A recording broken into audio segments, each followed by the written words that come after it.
Alors, bonjour à tous. Il y en a peut-être ce matin qui pensaient, « Ah, Normand, est-ce qu'il va prêcher sans notes? » Et non, pas ce matin. Je pense que, comme disait Jean-Paul, les attentes vont être très hautes. Si jamais tu t'arrives sans tes notes, et on dit « Wow! » Ah, vous savez qu'on vient de commencer une nouvelle année? Vous savez qu'on vient de commencer une nouvelle année? Oui. Bon, c'est bien. Mais moi, je vais vous rappeler, puis je vous ramène en arrière. Il y a 30 ans. Je vous parle d'une rencontre entre deux personnes. Une de ces personnes-là, c'est un jeune homme. Ce jeune homme-là a à peu près 35 ans. C'est un jeune homme qui a un passé religieux assez intéressant, dis-moi. Entre autres, dans son passé, il allait, entre autres, à l'église énormément et très souvent. Même à cette époque-là, il y a 30 ans, il était animateur à la messe le dimanche matin à l'Église catholique. C'était un jeune homme qui priait à chaque jour, à peu près une trentaine de minutes le matin. Et qui avait, entre autres, commencé à lire la Bible dans la version de Jérusalem, la Bible que les catholiques utilisent.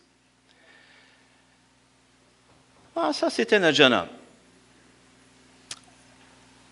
Lors de cette rencontre-là, l'autre personne, ça, c'était quelqu'un qui, lui, avait à peu près 10 ans de plus que lui, à peu près 45 ans. Et l'autre personne, lui, 1 an avant, il s'était converti, puis il était un chrétien évangélique. Il connaissait la Bible, du moins assez pour être en mesure de répondre aux questions que le jeune lui posait, parce que le jeune il était curieux à propos de plusieurs choses au niveau spirituel. Mais celui qui était plus âgé est en mesure, avec toutes les connaissances qu'il avait depuis 1 année par rapport à la Bible, pour pouvoir lui répondre. Et cette rencontre-là était finalement une rencontre entre deux personnes complètement différentes. L'un qui était extrêmement, disons, religieux, avec un bon passé religieux, et l'autre qui, lui, était nouvellement converti, une personne qui, même dans sa vie, il se passait des choses. Dieu est en train de faire du travail dans sa vie. Le jeune homme n'était pas tellement conscient de ça encore. Et une rencontre, que je pourrais appeler une rencontre assez choc. Puis ce soir-là, dans cette rencontre-là, au travers de conversation, le jeune homme pose la question à l'autre, qu'est-ce qu'il faut faire pour aller au ciel? Je vais vous expliquer qu'est-ce qui est arrivé.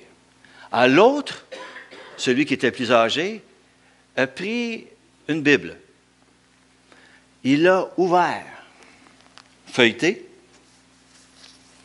Il a cherché un texte, ça lui a pris peut-être une trentaine de secondes. Il a pris sa Bible comme ça. Il l'a viré de bord.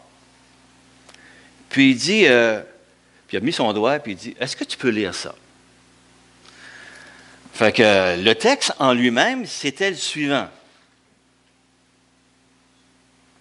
En vérité, je te le dis, si un homme ne naît de nouveau, il ne peut voir le royaume de Dieu. Le jeune, il dit ça, là. Puis là, il lui dit, descends un petit peu plus bas, où c'est marqué 7. Il dit un petit peu plus bas, 7. Ne t'étonne pas de ce que j'ai dit, il faut que vous naissiez de nouveau. Oh. Là, il a fermé sa Bible, puis il a regardé le jeune homme dans ses yeux, puis il lui a dit, je réponds à ta question. Qu'est-ce qu'il faut faire pour aller au ciel? Puis il lui dit, il faut que tu naisses de nouveau. Tout un choc. Il y en a peut-être qui ont compris et qui savent, parce qu'ils connaissent mon histoire, que le jeune homme, il y a 30 ans, c'était moi. Effectivement. Et ce que je vous raconte, c'est effectivement ce qui est arrivé. Et le monsieur qui est en face de moi, c'est mon ami André, que j'avais rencontré, que j'avais commencé à connaître il y a à peu près 6 mois auparavant, et qui est en train de me dire, à l'aide de la parole de Dieu, pour aller au ciel, il faut que tu naisses de nouveau. Point final. Hey, j'en avais-tu des questions? Donc, la première, ça veut dire quoi, ça? Naître de nouveau. Moi, qui avais un passé religieux, qui avait déjà lu une bonne partie de la Bible, j'avais peut-être posé mes yeux sur ce texte-là, mais je n'avais jamais compris ça. Non?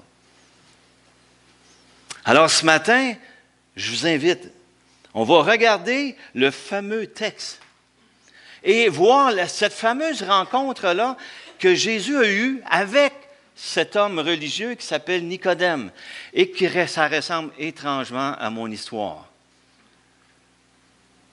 Étrangement à mon histoire. Il faut que tu naisses de nouveau. Alors, je pense qu'il y en a qui ont déjà tourné dans l'Évangile de Jean, chapitre 3. Je lis quelques versets. On commence. Au début. Mais il y eut un homme d'entre les pharisiens nommé Nicodème, un chef des Juifs, qui vint, lui, auprès de Jésus de nuit et lui dit, « Rabbi, nous savons que tu es un docteur venu de Dieu, car personne ne peut faire ces miracles que tu fais, si Dieu n'est avec lui. » Jésus lui répondit, « en vérité, je te le dis, si un homme ne naît de nouveau, il ne peut voir le royaume de Dieu. »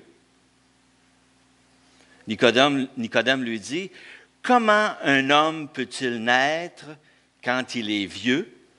Peut-il rentrer dans le sein de sa mère et naître? » J'arrête là pour ce matin, pour le moment.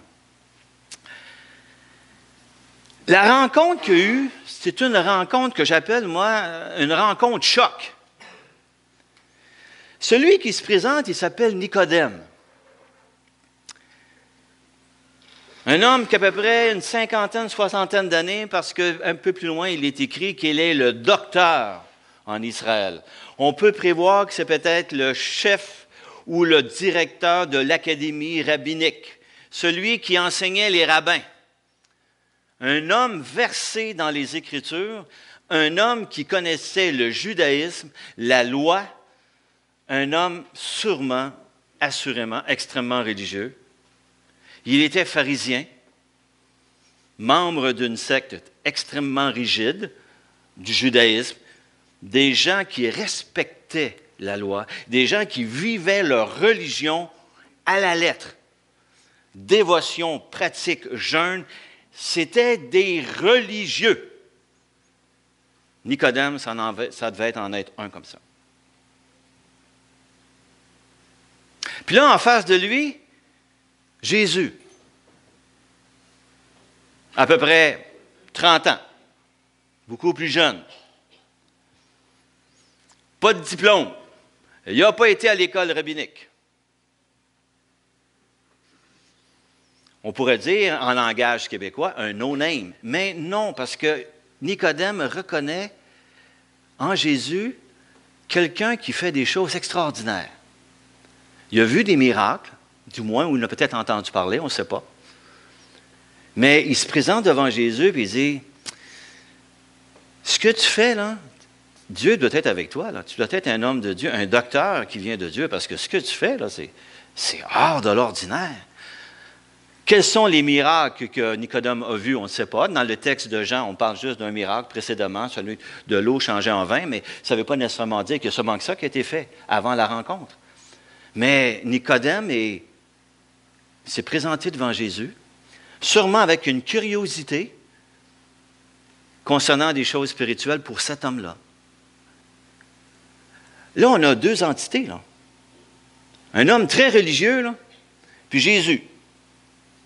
Jésus, dont les pharisiens disaient, lui, il ne doit pas être bien religieux, là. Il fait des choses qu'on n'aime pas. Le sabbat, là, il s'en occupe une fois de temps en temps, mais écoute, il me semble que... Tu sais, il venait heurter. Mais Nicodème est quand même curieux, puis il veut rencontrer.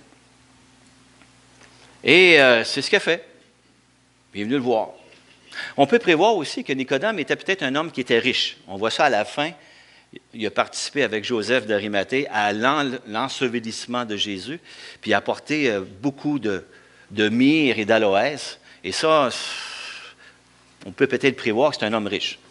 Un homme qui avait sûrement du statut, une bonne position, peut-être le meilleur enseignant en Israël au niveau de la loi. Mais qui a cette curiosité de rencontrer Jésus. Et cette rencontre-là fait tellement penser à la mienne avec André. Moi, là, j'étais, par rapport à André, plus religieux que lui.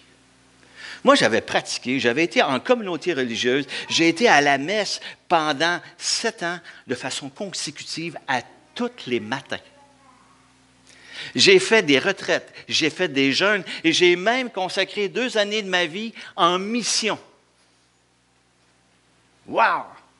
J'avais un CV religieux, là, long comme le bras. J'imagine que Nicodème devait être comme ça. Puis mon ami André, lui, non. Non, lui, il n'avait pas un passé religieux comme le mien. Moi, j'aurais pu le manger avec mon passé. Non, lui, son passé, non, il avait été élevé, grandi, il travaillait, il avait un bon emploi. Il avait été violé, pas violé.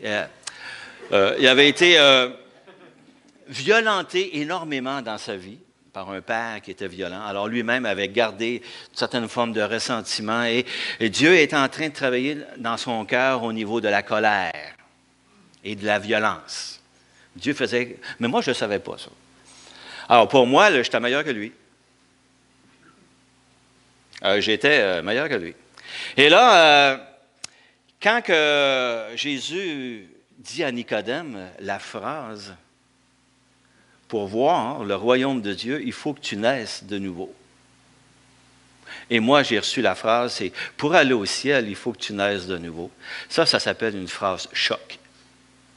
Parce que ça venait complètement ébranler, énormément ébranler, tout ce que je savais là-dessus. Il y avait 2 mondes qui se rencontraient là, 2 conceptions, 2 visions du monde, 2 visions de la mort, 2 visions de la vie qui se rencontraient. Et ça fait des chocs. Tu dis, wow, attends une minute là. Alors c'est ce qui s'est passé. C'est ce qui se passe entre Nicodème et Jésus.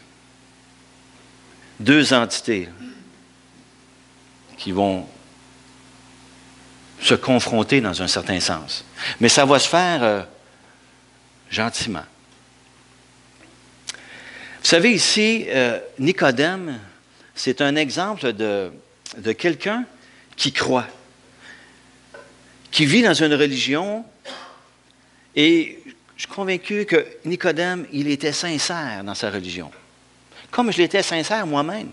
Dans mes convictions, dans ce que je faisais. J'allais à l'église. Et si quelqu'un m'avait demandé, « Normand, est-ce que tu aimes Dieu? » En 1986, je lui aurais répondu « Oui. » Puis c'était vrai. J'aimais Dieu. Puis si on m'avait parlé de Jésus, j'aurais dit, « Jésus, pour moi, c'est un grand enseignant, un grand prophète, et c'était quelqu'un que j'admirais. » Je n'étais pas encore rendu au point que c'était le Fils de Dieu sauveur. Mais c'était déjà ce que je croyais. Et Nicodème, il fait partie de cette catégorie de gens qui sont religieux et qui voient ce que Jésus fait et ça pique sa curiosité. Il veut voir, puis il se déplace même de nuit. On ne sait pas pourquoi il était là de nuit, mais il se déplace de nuit pour aller voir Jésus. Interpellé par ses miracles, interpellé peut-être par son enseignement. Puis, hey, il y a quelque chose, ce gars-là. Puis je vais aller le voir. Vous savez, il y a des gens ici, peut-être dans l'Église, vous avez un arrière-plan religieux comme le mien ou comme celui de Nicodème. Vous êtes peut-être en train de pratiquer dans votre religion, puis vous croyez que c'est vraiment ça. Et peut-être que vous êtes ici parce que vous avez entendu parler de Jésus. Vous êtes peut-être ici parce que vous aimez voir les miracles que Jésus fait dans la vie peut-être de vos amis. Puis vous voyez, vous dites, waouh, hey, Jésus doit avoir quelque chose. Mais là, vous vous présentez, puis vous venez à l'église, puis vous aimez ça, rencontrer des chrétiens. On rencontre beaucoup de gens qui aiment les chrétiens, puis qui viennent ici. Puis si Jésus vous rencontrait, peut-être qu'il vous dirait, comme il a dit à Nicodème, pour voir le royaume de Dieu, il faut que tu naisses de nouveau. Ça déstabilise un genre de question comme ça. Êtes-vous d'accord avec moi? Ça déstabilise. Qu'est-ce que tu fais avec ça, là? Puis si vous remarquez, Nicodème l'a rencontré, lui a dit, regarde, tu es un bon docteur en Israël. Et là, Jésus a tout de suite répondu, pas là-dessus. Il a dit, tout de suite, en vérité, je te le dis. Celui qui veut voir le royaume de Dieu, il faut qu'il naisse de nouveau. Ah! Là, j'imagine qu'il s'est passé, le hamster dans la tête de Nicodème a commencé à rouler. Il dit, qu'est-ce qu'il veut dire, lui, là?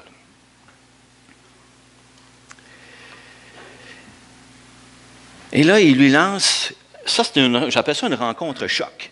Mais là, regardez la suite, la fameuse phrase choc, qu'on voit ça au verset 3. En vérité, je te le dis, si un homme ne naît de nouveau, il ne peut voir le royaume de Dieu. Naître de nouveau. Qu'est-ce que Nicodème a pu comprendre? En grec, de nouveau, le naître de nouveau, c'est le mot anothène, il y a deux sens. C'est naître encore ou naître d'en haut. Donc, naître une autre fois ou naître d'en haut. Le mot, selon les contextes, il peut avoir ces deux sens-là. Est-ce qu'on peut deviner quel est le sens que Nicodème a compris? Regardez au verset 4. Comment un homme peut-il naître quand il est vieux? Peut-il rentrer dans le sein de sa mère et naître? Fait que lui a compris, il faut que je recommence. Il faut que je naisse de nouveau. Fait que lui, dans sa tête, il dit, ça ne marche pas, là. Ça ne marche pas, naître de nouveau. Revenir dans le sein de ma mère, puis naître encore. Ça n'a pas d'allure. Êtes-vous d'accord qu'il pourrait avoir raisonné comme ça? C'est un raisonnement qui est logique, là. Il ne peut pas. Fait que finalement, il a pris ça dans le sens qu'on appelle littéral. Je vais vous donner un exemple de ce que c'est que le sens littéral. Il y a quelques semaines, je suis avec ma petite fille, Sarah, un an et demi. Puis là, je lui dis, Sarah, viens donner un coup de main à papy. Fait qu'elle passe à côté de moi, puis elle fait ça, puis elle s'en va. Ça m'a pris 2-3 secondes, puis j'ai dit, qu'est-ce qu'elle fait là? Puis là, j'ai compris. Coup de main. Pour elle, elle a pris ça dans le sens littéral. Un coup par sa main. Elle fait qu'elle m'a donné un coup avec sa main. Elle m'a donné un coup de main. Bien, je me suis fait prendre. 2-3 semaines après, j'ai encore dit la même expression. Viens donner un coup de main à papy. Elle a fait la même affaire. Elle est partie. Puis là, maintenant, je change mes mots. Je dis, Sarah, tu peux-tu aider papy? Ça, on va le faire, puis elle arrive en courant. Puis. Elle a interprété l'expression coup de main dans un sens qu'on appelle littéral. Coup de main. Imaginez Nicodème. Naître de nouveau. Naître nouveau. Pour lui, la naissance, c'est une femme, un enfant qui donne naissance. Puis nouveau, ça veut dire encore. Fait qu'il a pris ça dans le sens littéral. Puis, mais si vous remarquez, Jésus n'a pas dit que tu es dans le champ. Là. Fait que c'est correct. Il l'a laissé faire. Mais on peut se poser la question, qu'est-ce qui se passe dans la tête de Nicodème? Chez les Juifs à l'époque, eux, ils utilisaient l'expression un nouveau-né dans la foi pour un non-juif, un gentil, un païen, qui, lorsqu'il se convertissait au judaïsme, à la loi qui devenait juif, ou non, qui devenait israélite, ou qui rentrait dans l'Alliance, on le considérait comme un nouveau-né. Nouveau-né dans la foi. Il venait de rentrer dans le judaïsme, il venait de devenir un juif qui va avoir droit, accès à toutes les promesses qui sont pour les Juifs dans la parole de Dieu. Il va faire partie du royaume de Dieu. Maintenant. Parce que il s'est converti au judaïsme. Et là, c'est ça, pour Nicodème, à cette époque-là, c'est ce qu'on appelle un nouveau-né. Mais pas lui. Hey, Nicodème, je ne suis pas un nouveau-né, moi. Hey, j'enseigne à l'école rabbinique, je suis un des tops. Fait que dans sa tête, il doit être mêlé un petit peu. Il dit, faut-tu que je recommence en arrière, moi, là? Il faut-tu que je revienne à cette époque-là? Ça se peut pas. Moi, je suis un juif, pharisien, je suis la loi. Je me semble que ça doit être ça dans sa tête qui doit se passer. Il doit être mêlé, là. Hey, faut-tu que je revienne en arrière? Est-ce qu'on peut comprendre son raisonnement? Un homme religieux? Un homme religieux qui se fait dire, il faut que tu naisses de nouveau. Tu dis, hey, attends une minute. Moi, je vis ma religion, là. Hey, les religions monothéistes qu'on appelle l'islam, le catholicisme, le judaïsme, des religions à un seul Dieu, elles enseignent toutes la même chose, la voie pour aller au ciel. Les trois enseignent des voies, mais qui sont des voies différentes. Ils parlent tous d'une certaine forme de royaume à la fin des temps où que ceux de cette religion-là vont se retrouver là, avec Dieu. Wow!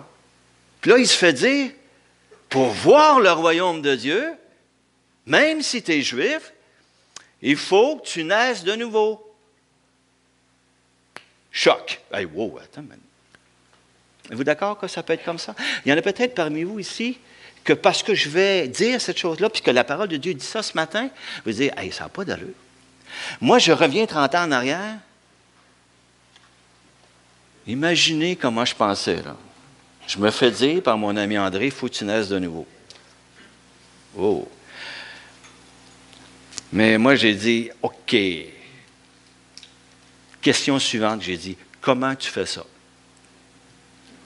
Explique-moi ça. Et finalement, le reste du texte, Jésus fait exactement la même chose avec Nicodème. Avec douceur, sûrement avec amour, il va lui expliquer ce qu'est naître de nouveau. C'est-tu pas correct? C'est pas merveilleux, hein? Poser une question. Il n'a pas trouvé que c'était stupide. Non. Non. Alors, vous savez, dans ce cas ici, on voit Nicodème, c'est un exemple de quelqu'un qui cherche Dieu, qui vit une religion, peut-être sûrement de façon très sincère, bien correcte, mais qui ne sait pas que ce qu'est la nouvelle naissance.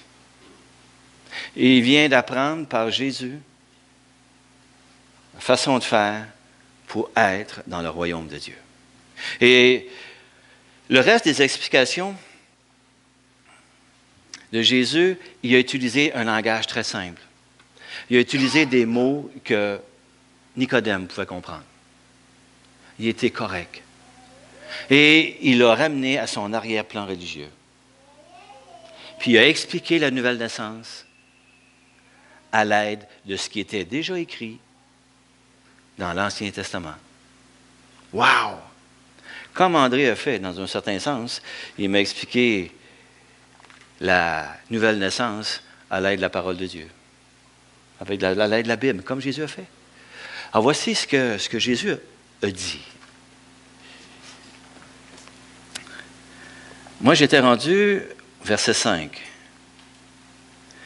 Jésus répondit à son questionnement, en vérité, je te le dis, si un homme ne naît d'eau et d'esprit, il ne peut entrer dans le royaume de Dieu. Puis là, il continue. Ce qui est né de la chair est chair, et ce qui est né de l'esprit est esprit. Ne t'étonne pas de ce que je t'ai dit, il faut que vous naissiez de nouveau. Le vent souffle où il veut, et tu en entends le bruit, mais tu ne sais d'où il vient ni où il va. Il en est de même de tout homme qui est né de l'Esprit. Allez dire, qu'est-ce que Nicodème a pu comprendre? Nicodème, c'est quand même quelqu'un qui est versé dans les Écritures. Il connaît l'Ancien Testament. Ce que nous, on appelle l'Ancien Testament, mais à l'époque, le Nouveau Testament n'était pas écrit. Donc, il entend que pour entrer dans le royaume de Dieu, l'homme doit naître d'eau et d'esprit. Imagine, Nicodème va dire, naître d'eau et d'esprit, d'où est-ce que ça vient, ça? Les Juifs, dans leur théologie, dans ce qu'ils avaient enseigné, l'eau, dans l'Ancien Testament, se réfère habituellement au renouvellement, à la purification, au nettoyage. On voit beaucoup d'endroits où on lavait les offrandes avant de les présenter, pour qu'elles soient purifiées avant de le faire. Donc, l'eau est associée à un renouvellement ou nettoyage.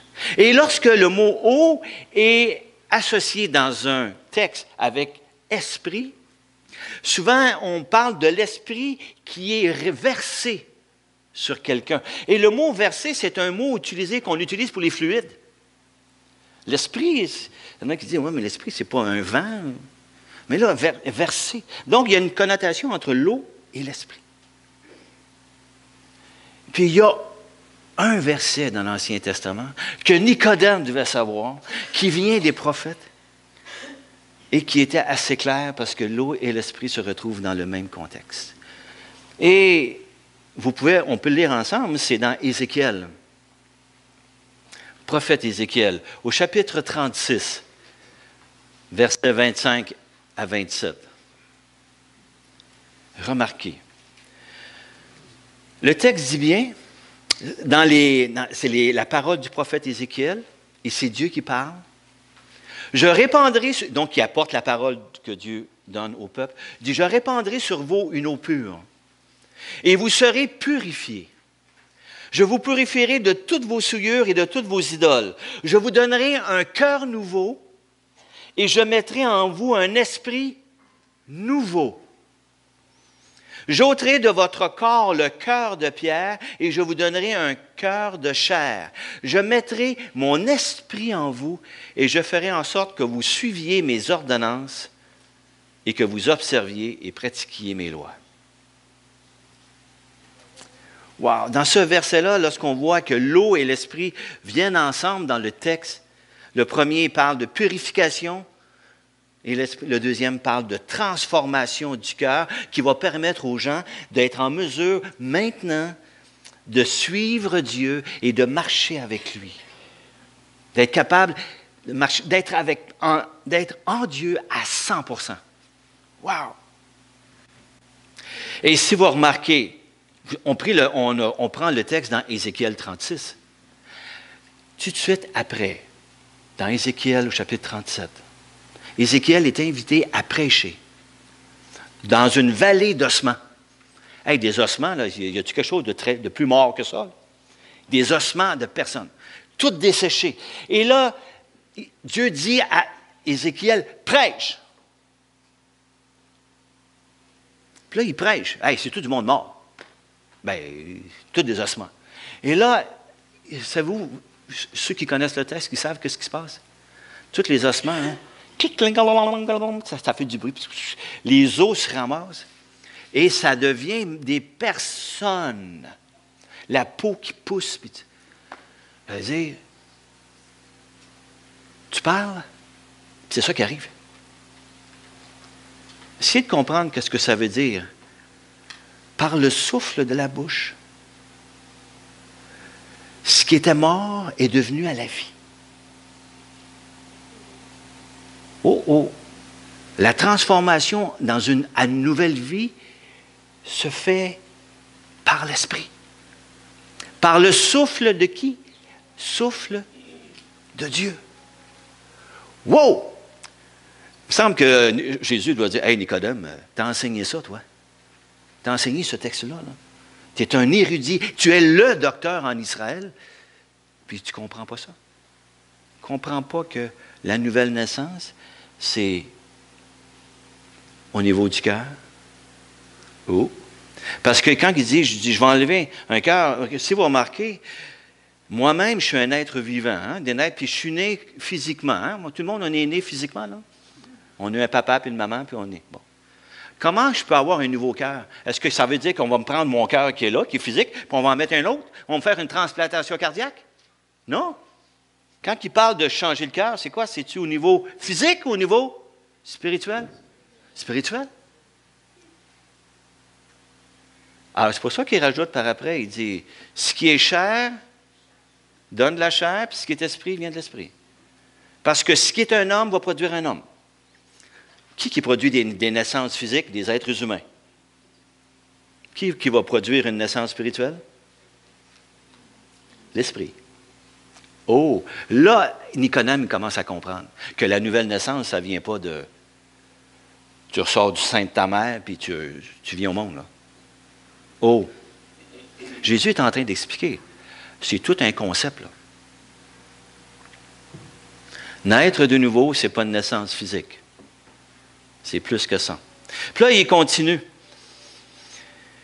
Il dit, il faut que vous naissiez de nouveau. Hey, le vous, là, ça a toute une portée, ça. Vous. Il faut que vous naissiez de nouveau. Est-ce que c'est juste quelques-uns, ça? Non. Ça a une portée universelle. Est-ce qu'il s'adressait juste à Nicodème puis ses acolytes pharisiens? On voit plus loin dans le contexte que c'est beaucoup plus large que ça. Le vous, c'est tous. Il faut que vous naissiez de nouveau. Et maintenant, peut-être qu'il devait peut-être penser, il doit peut-être deviner ce qui se passe dans la tête de Nicodème. Hein?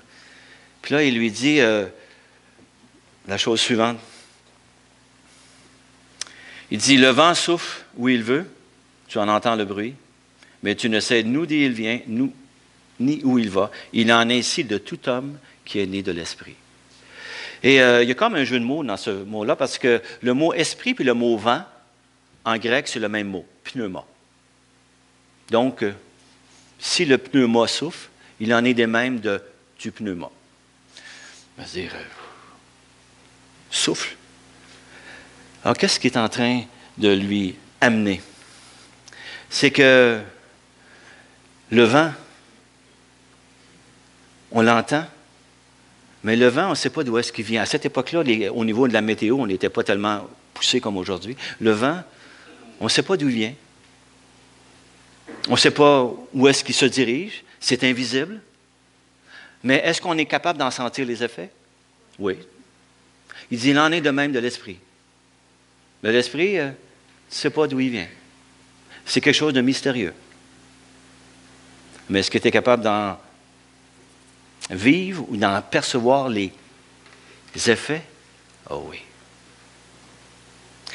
Et si on remarque, le vent ne se contrôle pas. Tu peux-tu contrôler le vent? Est-ce qu'un être humain ici est capable de contrôler le vent? Du tout. Est-ce que quelqu'un est capable de comprendre exactement ce qu'est le vent à cette époque-là? Non. Il dit, en est de même de l'esprit. Tu ne peux pas contrôler l'esprit. Tu ne sais pas d'où il vient, tu ne sais pas où il va. Quelque chose de mystérieux. Et ça met l'emphase sur le fait que ça ne vient pas de toi. Un être humain est capable de produire un être humain. Mais prenez une chose, je vais vous poser la question tout ce matin et je me la pose. Qui a décidé de votre naissance physique? Est-ce qu'il y en a un parmi vous, ceux qui avaient décidé de votre naissance physique? Non. C'est quelqu'un d'autre, hein? C'est une naissance vraiment mystérieuse, hein? Votre naissance physique. Il y a quelqu'un d'autre qui a décidé. Il en est de même pour la naissance spirituelle. Ce n'est pas vous qui allez décider ça. Pas vous qui la planifiez. C'est Dieu qui l'opère. Tu ne la contrôles pas. Ça vient d'en haut. Naissance de nouveau, naissance d'en haut. Là, je commençais à comprendre un petit peu plus avec André quand il me parlait. Là. Il faut que tu naisses de nouveau. Je me disais, d'après moi, ce n'est pas par mes propres forces. Et ce n'est pas par ma religion que je vais pouvoir arriver par là. Pensez-vous que Nicodème est en train de comprendre ça? Ce n'est pas par ta religion. Naître de nouveau. Naître d'en haut. Vous savez, les hommes religieux, puis j'en fais partie, croient que par leurs propres moyens, par leur dévotion, leur sacrifice, leur respect de leur religion, que tu sois bouddhiste, dans l'islam, même témoin de Jéhovah, peu importe, les gens croient qu'en faisant des bonnes choses, en vivant ta religion, tu vas arriver à cette félicité à la fin telle qu'on te promet dans ta religion. Être dans le royaume de Dieu, dans un royaume extraordinaire. Plusieurs religions croient ça. Puis ce matin, tu entends la parole de Dieu. Pour voir le royaume de Dieu, il faut que tu naisses de nouveau. Ça nous fait-tu tomber en bas de notre chaise, ça? Je dis, hey boy! Là, on ne parle pas de religion, là. On parle de naître de nouveau. Et ça vient de Dieu. Ce n'est pas un système. Ce n'est pas une façon de faire. C'est une nouvelle naissance, une régénération. Et c'est Dieu seul qui l'opère. Et ce qu'il y a de plus difficile, c'est de reconnaître que, je parle pour le cas de Nicodème, que tu t'es peut-être trompé, Nicodème. Hein, quand il se fait dire, un petit peu plus loin,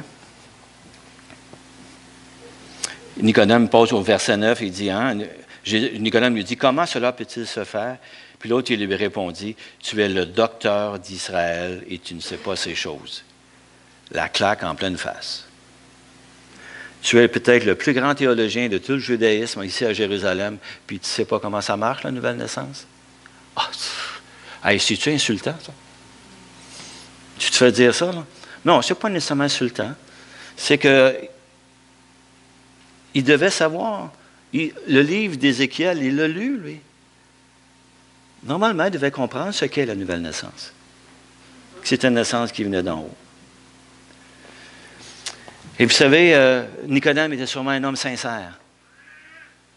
Un homme qui vivait vraiment sa relation avec Dieu selon le contexte dans lequel il est. Un homme religieux sincère. Moi, j'étais comme ça. Mais j'étais sincèrement dans l'erreur.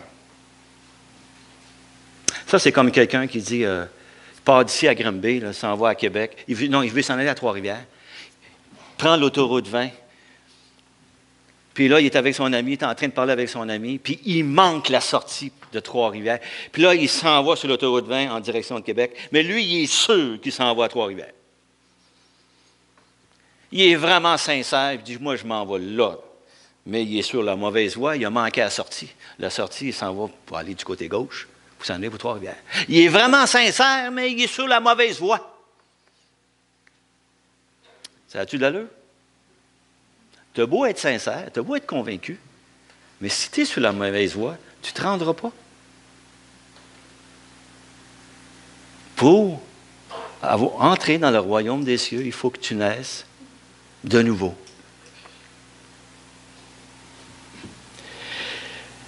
Ce matin, j'aurais aimé continuer jusqu'au verset 15, mais le temps nous manque.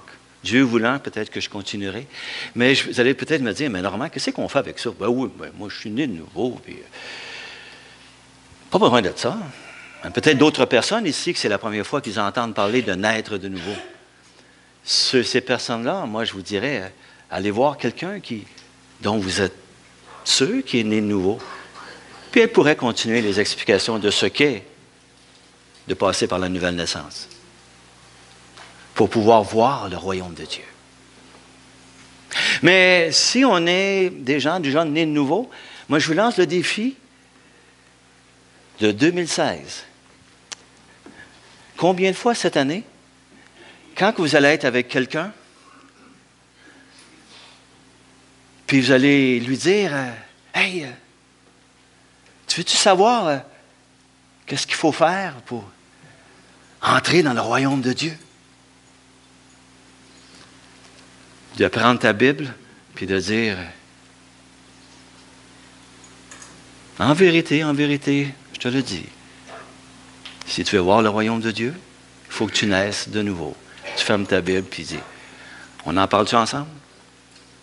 Il faut naître de nouveau. Et j'ai tellement à cœur,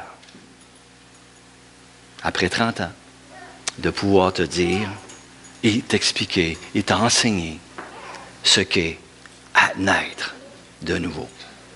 Est-ce que ça ne sera pas un bon défi pour 2016? Combien de fois qu'on va dire à quelqu'un avec amour, « Ah, il faut que tu naisses de nouveau. » Amen. Est-ce qu'on a le temps? Oui. Je prends